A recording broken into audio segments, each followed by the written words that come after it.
آج کا سبجیکٹ الرحلۃ المعراج، معراج کا سفر، الاسراء والمعراج۔ الاسراء کے معنی سفر کرنا، ٹریول کرنا، اور لغہ میں اس کی تعریف آ رہی یعرف الاسراء بانہ انتقال النبی صلی اللہ علیہ وسلم مع جبریل، یعنی آپ صلی اللہ علیہ وسلم کا جبریل علیہ السلام کے ساتھ ایک رات میں، یعنی رات کے کچھ حصے میں بیت الحرام یعنی مکہ سے مسجد اقصی کی طرف جانا۔ اور معراج سے مراد بلندی ہے، عروج سے یہ ورڈ آ رہا ہے، یعنی آپ کو آسمانوں کی طرف لے جایا گیا، بلندی کی طرف۔ تو جی ہم شروع کرتے ہیں اور اس کی ڈیٹیل دیکھتے ہیں۔ الحمدللہ والصلاۃ والسلام علی رسولہ وعلی آلہ واصحابہ اجمعین، بسم اللہ الرحمن الرحیم۔ اچھا جی، اس سے پہلے کہ اس کی ہم ڈیپتھ میں جائیں، ڈیٹیل میں جائیں، کچھ کوسچنز آتے ہیں کہ یہ میگنیفیسنٹ جو واقعہ ہے یہ کیسے ہوا، اور do we have to stand in the night for any particular عبادہ، یعنی کیا ہمیں اس رات میں کوئی خاص عبادت کرنی ہے، یا پھر do we have to read some particular سوراز، کوئی ایسی خاص سوراز یا اذکار کرنے ہیں جو مخصوص ہیں اس رات میں اور آپ صلی اللہ علیہ وسلم سے ثابت ہیں۔ یہ بڑی اہم بات ہے۔ تو ان کے آنسر سے پہلے ہم یہ دیکھتے ہیں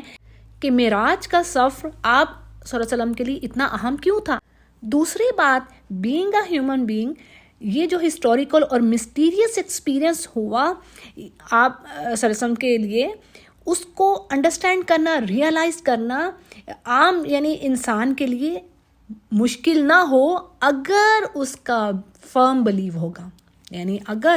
وہ سچا ایمان رکھنے والا ہے، اس کو کوئی شک شبہ نہیں، تو پھر تو اس کے لیے کوئی مشکل نہیں ہے اس چیز کو سمجھنا، کیونکہ روایات میں آتا ہے کہ آپ صلی اللہ علیہ وسلم نے اتنے مختصر ٹائم میں، دنیا کا ٹائم ہے اس اتنا وہ مختصر رہا کہ آپ کا بستر بھی ٹھنڈا نہیں ہوا تھا۔ اور اسی طرح یہ بھی روایت میں بات آتی ہے کہ دروازے کی جو زنجیر تھی کنڈی کی، وہ بھی ابھی تک ہل رہی تھی کہ آپ اپنا سفر کر کے واپس بھی آ گئے۔ ٹھیک ہے، تو اس کا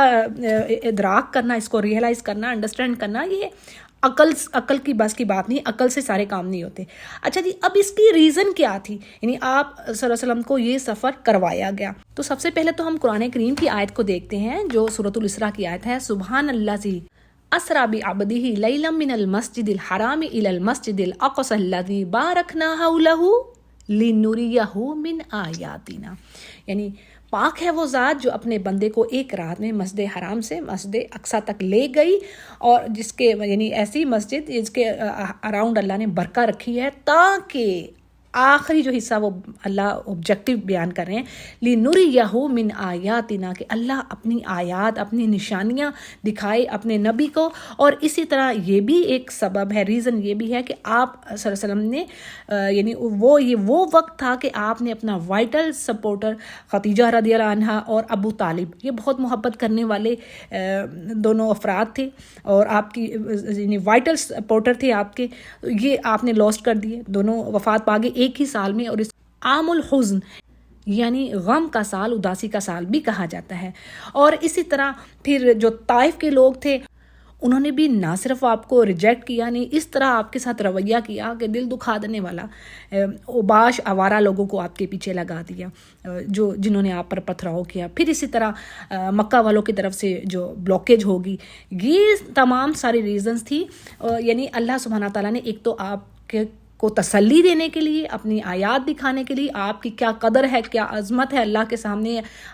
اللہ نے آپ کو کیا آنر دیا ہے، ان سب کے پروف کے لیے اللہ سبحانہ تعالیٰ نے آپ کو یہ میگنیفیسنٹ جو نائٹ جرنی تھا وہ آپ کے لیے رکھا۔ اور آپ کا یہ سفر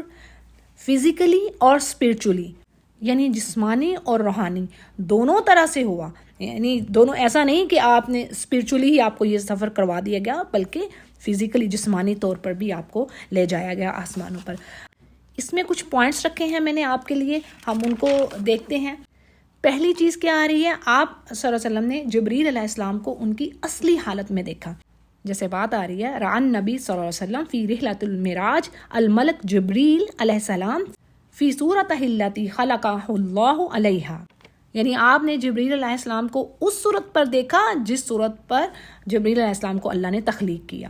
پھر اسی طرح ایک اور روایت میں بات آتی ہے وقد ران نبی مرتین علی صورتہ الحقیقہ، یعنی آپ صلی اللہ علیہ وسلم نے 2 بار جبرائیل علیہ السلام کو اصلی صورت میں دیکھا۔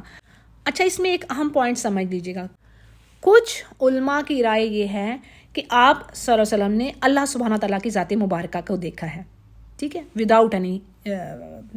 حجاب۔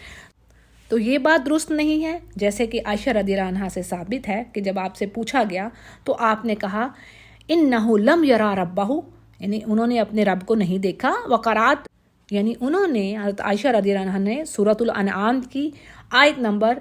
103 کو پڑھا، جہاں پر اللہ سبحانہ تعالیٰ خود بیان فرما رہے ہیں لا تدرکہ الابصار وہو یدرک الابصار، یعنی کوئی نگاہ اس کا احاطہ نہیں کر سکتی، اس کو دیکھ نہیں سکتی، ایسی قدرت ہی نہیں ہے اللہ نے دی بشر کو۔ ہاں وہ نگاہوں کو پا لیتا ہے، وہ نگاہوں کو پانے والا، لیکن کوئی نگاہ اس کو نہیں پا سکتی۔ پھر اسی طرح سورہ شورا کی آیت نمبر 51 میں اللہ سبحانہ تعالیٰ بات فرماتے ہیں وَمَا كَانَ لِبَشَرٍ أَن يُكَلِّمَهُ اللَّهُ إِلَّا وَحْيًا أَوْ مِن وَرَاءِ حِجَابٍ أَوْ يُرْسِلَ رَسُولًا فَيُوحِيَ بِإِذْنِهِ، یعنی کسی بشر کے لیے، کسی انسان کے لیے یہ ممکن ہی نہیں ہے کہ وہ اللہ سبحانہ تعالیٰ سے بات کرے، مگر یہ، یعنی ایکسیپٹ یہ کہ اللہ کوئی وحی کرے گا، ریویلیشن بھیجے گا اس کی طرف، یا پھر وہ حجاب کے تھرو، یعنی بیچ میں بیریئر ہوگا تو اللہ تعالیٰ بات کرے گا، جیسے اللہ سبحانہ تعالیٰ نے خود فرمایا نا موسیٰ علیہ السلام سے اللہ نے بات کی، تو یہ وہی چیز ہے۔ لیکن اللہ کہہ رہے ہیں کسی بشر کے لیے یہ ممکن نہیں ہے کہ ڈائریکٹ وہ بات کر لے، پھر کیا ہے، یا پھر اللہ اپنے میسنجرز کو بھیجے اور وہ پھر ریویلیشن دیں اپنے جو اللہ کے پروفٹس ہیں، ٹھیک ہے جی۔ تو یہاں پر یہ آیت عائشہ رضی اللہ عنہا نے دلیل کے طور پر پیش کی، اور پھر فرمایا یعنی لا نر اللہ فی الدنیا، ہم دنیا میں اللہ کو نہیں دیکھ سکتے۔ اچھا جی، ایک پوائنٹ تو یہ ہو گیا کہ جبرائیل علیہ السلام کو دیکھا، دوسرا پوائنٹ کیا ہے جی، البراق، یعنی براق کیا ہے، ران نبی، یعنی آپ صلی اللہ علیہ وسلم نے دیکھا البراق وہو دابۃ ابیض طویل اکبر من الحمار واصغر من البغل، یعنی ایسا سفید جانور جو کہ گدھے سے لمبا اور بڑا اور مول سے چھوٹا، تو اس جانور پر سواری کرواتے ہوئے آپ کو مکہ مکرمہ سے بیت المقدس تک لے جایا گیا۔ پھر جی اگلا پوائنٹ کیا آتا ہے، میٹنگ ود دا پروفٹس، یعنی انبیاء علیہم السلام سے ملاقات۔ یہ ثابت ہے، بخاری کی حدیث ہے، صحیح حدیث ہے کہ ان النبی صلی اللہ علیہ وسلم اثناء صعودہ الی السماء برفقۃ جبریل علیہ السلام رعا فی کل سماء، یعنی جب آپ جبریل علیہ السلام کے ساتھ آسمانوں کی بلندی پر گئے تو آپ نے ہر آسمان پر نبیین، یعنی آپ نے ایک نبی دیکھا، او اکثر من الانبیاء، یعنی ایک یا اس سے زیادہ انبیاء سے آپ نے ملاقات کی، وسلم علیہم، ٹھیک ہے جی۔ تو اب جیسے بات آتی ہے السماء الاولی آدم علیہ السلام، یعنی پہلے آسمان پر آدم علیہ السلام سے ملاقات کی، دوسرے پر عیسیٰ و یحییٰ علیہم السلام، اسی طرح تیسرے پر یوسف، چوتھے پر ادریس، پانچویں پر ہارون، چھٹے پر موسیٰ، اور ساتویں پر السماء السابعہ ابراہیم علیہ السلام، ان سب سے آپ نے ملاقات کی۔ اور اسی معراج کے سفر پر آپ نے تمام انبیاء کو نماز بھی پڑھائی، یعنی آپ نے لیڈ کیا پریئر میں، اور یہ نماز بیت المقدس میں پڑھائی گئی۔ اب بات یہ آتی ہے کہ یہ نماز یعنی جرنی سے پہلے پڑھائی گئی یا بعد میں، تو ایسا نہیں ہے، کیونکہ ابن کثیر کی روایت ہے، وہ کہتے ہیں کہ یہ نماز یعنی آپ نے جو پریئر لیڈ کی تھی وہ جرنی کے بعد تھی، کیونکہ جب آپ ہر آسمان پر جاتے تو آپ سے تعارف کروایا جاتا، یعنی انٹروڈیوس کروایا جاتا کہ یہ فلاں نبی ہیں، فلاں نبی ہیں، اور اس طرح ان نبیوں کو بھی بتایا جاتا کہ یہ محمد صلی اللہ علیہ وسلم ہے، ٹھیک ہے، یعنی سب کا تعارف آپ سے ہوتا اور آپ کا تعارف ان سے ہوتا، یعنی آپ فیملیئر نہیں تھے۔ تو اس لیے ابن کثیر کہتے ہیں یہ بات بتاتی ہے کہ جو پریئر کو لیڈ کیا گیا، آپ امام بنے، تو یہ آخری چیز تھی معراج کے سفر میں، ٹھیک ہے جی۔ پھر جی اگلا پوائنٹ کیا آتا ہے کہ آپ کی ملاقات صاحب النار، آنر آف دا فائر، یعنی جو جہنم کا داروغہ ہیں، ان سے ملاقات ہوئی، اور ان کا نام مالک ہے۔ اور حدیث میں بات آتی ہے کہ رعا فی رحلۃ الاسراء والمعراج الملک خازن النار وہو مالک علیہ السلام، اور یہ بھی بات آتی ہے کہ انہوں نے خود سے آپ صلی اللہ علیہ وسلم سے سلام کیا، یعنی انہوں نے آغاز کیا۔ پھر جی کیا بات آ رہی ہے، اگلا پوائنٹ کیا ہے ہمارا، البیت المعمور، یعنی آپ صلی اللہ علیہ وسلم نے آسمانوں میں اللہ کا گھر دیکھا، یعنی ایک گھر تو اللہ کا زمین پر ہے، اسی طرح اللہ کا گھر اوپر بھی ہے آسمانوں میں، جہاں پر فرشتے طواف کرتے ہیں. اور اس کے بارے میں بات آتی ہے وَهُوَ بَيْتٌ يُصَلِّي فِيهِ كُلَّ يَوْمٍ 70,000 ملک، یعنی اس میں 70,000 فرشتے روزانہ نماز پڑھتے ہیں، لا یعود الیہ ابدا، اور کسی دوسرے کو اس کے بعد کی باری نہیں آتی. یہ بات صحیح حدیث سے ثابت ہے. اسی طرح جی اگلا پوائنٹ کیا آ رہا ہے، سدرۃ المنتہا کو آپ صلی اللہ علیہ وسلم نے دیکھا، اور یہ کیا ہے، یعنی ران نبی صلی اللہ علیہ وسلم فی رحلۃ المعراج الجنہ و نعیمہا، یعنی آپ نے جنت دیکھی اور اس کی نعمتیں دیکھی، اور آپ نے سدرۃ المنتہا دیکھی. اور یہ سدرۃ المنتہا کیا چیز ہے، یہ ایسا یعنی ہائیسٹ پوائنٹ ہے، پیک پوائنٹ ہے، جہاں سے آگے جانے پر جبریل علیہ السلام کے بھی پر جلتے ہیں. تو حدیث میں بات آ رہی ہے وَرُفِيَتْ لِي سِدْرَةُ الْمُنْتَهَا، یعنی آپ نے کہا کہ میرے لیے سدرۃ المنتہا کو بھی اٹھایا گیا، یعنی مجھے دکھایا. پھر جی آگے کیا پوائنٹ آ رہا ہے، نہر الکوثر، آپ صلی اللہ علیہ وسلم کو نہر کوثر دکھائی گئی. عن نبی صلی اللہ علیہ وسلم فی رحلۃ المعراج نہر الکوثر الذی خصہ اللہ بہ واکرمہ بہ، یعنی یہ وہ حوض کوثر ہے جو آپ صلی اللہ علیہ وسلم کے لیے اللہ نے خاص کیا اور آپ کو آنر دیا اس کے ساتھ. اور اس کے بارے میں کیا بات آتی ہے کہ آپ نے فرمایا کوثر سے مراد جنت کی ایک نہر ہے جس کے دونوں کنارے سونے کے ہیں، اور وہ اعلیٰ قسم کے موتیوں اور یاقوت کے بہاؤ پر چلتی ہے، اور اس کے پانی کا ذائقہ شہد سے زیادہ میٹھا، دودھ سے زیادہ سفید، اور برف سے زیادہ ٹھنڈا، اور کستوری کی خوشبو سے زیادہ خوشبودار ہے. اور یہ بھی روایات میں آتا ہے کہ آپ کے امتی اس حوض کوثر سے پانی پئیں گے، اور جس نے ایک بار پانی پی لیا وہ کبھی پیاسا نہ ہوگا. اور وہ دن کیسا ہوگا، اس کے بارے میں کیا روایات آتی ہیں، حدیث میں کیا بات آتی ہے کہ اس دن ہر کوئی سایہ چاہ رہا ہوگا، یعنی سورج چند میلوں پر ہوگا، ہر کوئی سائے کے لیے تڑپ رہا ہوگا، اور پسینے میں ڈوب رہا ہوگا، اور بے ہوشی کی حالت ہوگی ہر کسی کی سوائے یہ جو متقین ہیں. اور عرش کا سایہ، یا رب تو ہمیں عرش کا سایہ نصیب فرمانا اس دن، یعنی ان لوگوں کو ہی جگہ ملے گی جو 7 قسم کے لوگ ہیں. اب یہاں پر میں اتنی ڈیٹیل نہیں رکھ سکتی. تو جی جس نے حوض کوثر سے پانی پی لیا وہ پھر اس کے بعد اس کو پیاس نہیں لگے گی. پھر اسی طرح ایک اور روایت میں بات آتی ہے، اس کو امام بخاری روایت کرتے ہیں کہ آپ نے فرمایا کوثر ایک نہر ہے، اس کے دونوں کناروں پر خولدار موتی ہوں گے، اور نہر کے یعنی جو جام ہیں جو جن میں پانی دیا جائے گا وہ آسمان کے ستاروں کی تعداد کے برابر ہوں گے، یعنی اتنے جو وہ گلاسز کہہ لیں آپ اس کو سمپل الفاظ میں. پھر جی کیا پوائنٹ آ رہا ہے کہ آپ نے آگ کو دیکھا، یعنی جنت اور جہنم دونوں کے مشاہدے کروائے گئے. اور جہنم سے گزرتے ہوئے اللہ تعالیٰ سے ہم پناہ مانگتے ہیں اللہ کی آگ سے. آپ نے کچھ لوگوں کی اقسام کو دیکھا، کچھ ٹائپس کو دیکھا جن کو عذاب دیا جا رہا تھا. تو سب سے پہلی جو اس میں ٹائپ آ رہی ہے، کیٹیگری آ رہی ہے، ان میں وہ لوگ تھے، اس پہ روایت ہے انس رضی اللہ عنہ سے، آپ صلی اللہ علیہ وسلم نے فرمایا کہ جس رات مجھے معراج کرائی گئی میں ایسے لوگوں پر سے گزرا جن کے ناخن تانبے کے تھے اور وہ اپنے چہروں اور سینوں کو چھیل رہے تھے اس سے. میں نے جبریل علیہ السلام سے پوچھا کہ یہ کون سے لوگ ہیں، تو انہوں نے جواب دیا کہ یہ وہ لوگ ہیں جو لوگوں کے گوشت کھاتے ہیں، یعنی ان کی غیبت کرتے ہیں اور ان کی عزتیں اچھالتے ہیں، یعنی بے آبروئی کرنے میں پڑے رہتے ہیں. ابو داود اس کو روایت کرتے ہیں، یہ اوتھینٹک حدیث ہے. پھر اسی طرح ایک دوسری کیٹیگری، یعنی یہ وہ لوگ تھے جو اپنے ہونٹوں کو کینچیوں سے کاٹ رہے تھے. تو اس پر آپ نے جبریل علیہ السلام سے پوچھا کہ یہ کون لوگ ہیں اور یہ کیسا عذاب ہے. تو اس پر انہوں نے کہا کہ یہ آپ کی امت کے خطبہ ہیں، اللہ تعالیٰ معاف فرمائے. یعنی یہ وہ لوگ ہیں جو دوسروں کو تو نیکیوں کا حکم دے رہے ہیں اور خود نیک کام نہیں کر رہے، خود وہ کام نہیں کر رہے لیکن دوسروں کو حکم دے رہے ہیں. تو اللہ سے دعا ہے کہ اللہ تعالیٰ ہمیں عمل کرنے کی توفیق دے، جو بات پڑھیں، سنیں یا بتائیں اس پر خود بھی عمل کریں. اور اسی طرح ربا کھانے والوں پر کیا عذاب ہو رہا ہے اور کچھ اور جو لوگ گناہ کر رہے ہیں ان کا کیا عذاب ہے. تو یہ ساری ڈیٹیل آپ صلی اللہ علیہ وسلم کو دکھائی گئی. اور پھر سب سے اہم بات، اس جرنی میں کیا چیز یعنی کیا گفٹ ملا، یعنی آپ صلی اللہ علیہ وسلم کو آپ کی امت کے لیے نمازوں کا تحفہ ملا. ٹھیک ہے جی. اور نمازوں کی تعداد کافی بتائی جاتی ہے جس کو کم کر کے یعنی اور اس میں اس کو ڈکریز کیا اور 5 نمازوں تک بات آ گئی. جیسے کہ بات آتی ہے کہ اللہ سبحانہ وتعالیٰ نے جب نمازیں فرض کیں کہ یہ آپ کی امت پر اتنی نمازیں فرض ہیں، تو موسیٰ علیہ السلام نے جب سنا تو آپ وہاں سے گزر رہے تھے تو انہوں نے کہا کہ آپ ان نمازوں میں کمی کروائیے، آپ کی امت اتنی نمازیں نہیں پڑھ سکے گی، کیونکہ مجھے اپنی امت کا اندازہ ہے، میری امت نے جو کام کیا ہے تو یہ ان کے لیے کافی مشکل ہو جائے گا۔ تو آپ اللہ کے پاس دوبارہ جائیے اور نمازوں میں کمی کروائیے۔ آپ صلی اللہ علیہ وسلم پھر جاتے ہیں، پھر نمازیں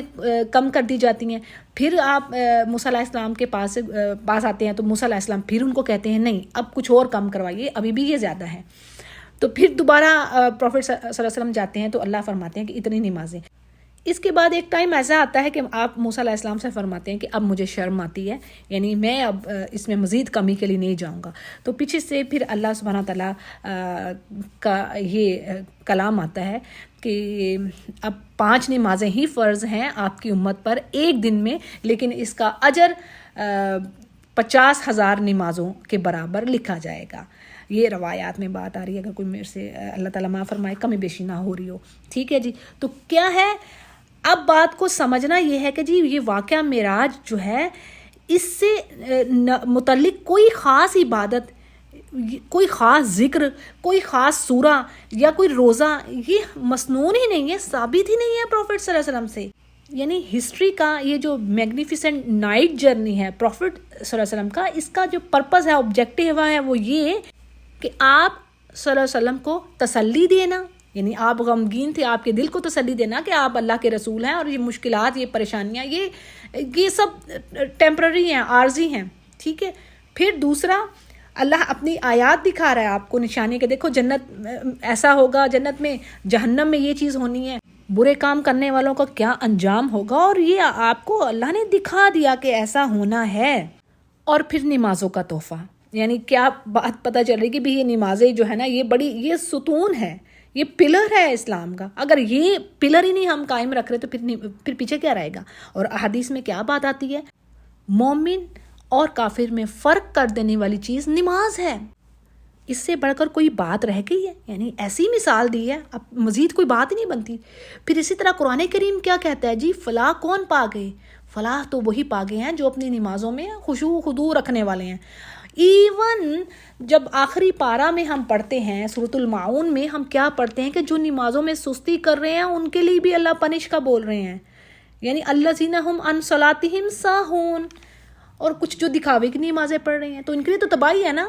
تو اللہ تعالیٰ ہمیں اس چیز سے بچائے۔ پھر ایک اور جگہ پر کیا بات آتی ہے؟ قرآن کہہ رہا ہے سورۃ المدثر آیت نمبر 41 سے آپ لیجئے، کچھ 3-4 آیتیں ہیں، اس میں بات آتی ہے کہ جنتی پوچھیں گے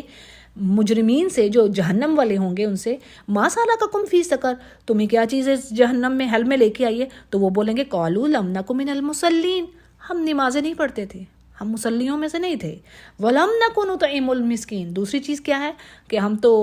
نہ ہم مسکینوں کو کھانا کھلاتے تھے، یعنی نہ چیریٹی کرنے والے تھے، نہ نمازیں پڑھنے والے تھے، وکنا، اور کیا کرنے والے تھے جی، نخوض مع الخائضین، یعنی کھیل تماشے میں ہی ہم ڈوبے ہوئے تھے، اور ہم آخرت کے دن کو جھٹلا رہے تھے۔ یعنی اپنے اگر آپ زبان سے نہیں بھی جھٹلاتے، آپ کہتے نہیں جی میں تو ایمان رکھتی ہوں، لیکن آپ کے عمل ویسے نہیں ہیں جیسے کہ آپ کی بات ہے، تو کیا کر رہے ہیں آپ؟ فرام یور ایکٹ آپ اس کو ڈینائی کر رہے ہیں کہ آئی ڈونٹ بلیو کہ یہ چیز ہونی ہے، ٹھیک ہے۔ تو یہ کوئی چھوٹی بات نہیں ہے، یعنی نماز نہ پڑھنا جہنم میں لے جانے والا ایک کام ہے۔ اور آفرین ہے ہم پہ، شاباشی ہم عورتوں پہ کہ ہم ایسی بے وقوفیوں میں،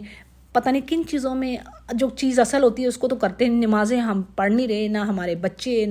نہ ہم صحیح طریقے سے جو حق ہے وہ ادا کر رہے ہیں، اور بدعات میں، انوویشن میں ہمیں بڑا مزہ آتا ہے۔ اور بات بڑی سمپل سی ہے، دیکھیں ہم عمال کر کیوں رہے ہیں، یہ نیکیاں کیوں کر رہے ہیں؟ راضی کس کو کرنا ہے؟ اپنے رب کو نا۔ تو جب رب ہی کہہ رہا ہے کہ یہ کام مجھے نہیں چاہیے، جیسے قرآن کریم میں آتی نہیں بات، حل اتاک حدیث الغاشیہ وجوہ یومئذ خاشیہ عاملۃ ناصبہ، یعنی اس روز کچھ ایسے چہرے ہوں گے جنہوں نے بڑی محنتیں کی ہوں گی، لیکن ان کی محنتیں بیکار جائیں گی، وہ کام نہ آئیں گی۔ تو اسی طرح وہ آسان کام کیوں نہ کریں جو اللہ کو محبوب ہے اور رسول کریم سے ثابت بھی ہے۔ یہ نیچرل دین ہے، دین فطرت۔ اللہ نے چیزوں کو بوجھل نہیں بنایا۔ اور قیامت کے دن کیا بات آتی ہے حدیث میں کہ آپ صلی اللہ علیہ وسلم کے سامنے امتی آئیں گے، آپ پہچان لیں گے حوض کوثر پر وہ امتی آئیں گے، اور فرشتے انہیں پیچھے دھکیل دیں گے، اور وہ بولیں گے کہ آپ کو نہیں پتا آپ کے پیچھے انہوں نے دین میں کیا کیا نئی چیزیں کی، یعنی دین کی شکل ہی کو بگاڑ کر رکھ دیا۔ تو بات یہ ہے اللہ کو محبوب وہ چیز ہے چاہے آپ تھوڑی کریں، سنت سے ثابت ہے، اور مستقل کریں۔ وآخر دعوانا ان الحمد للہ رب العالمین۔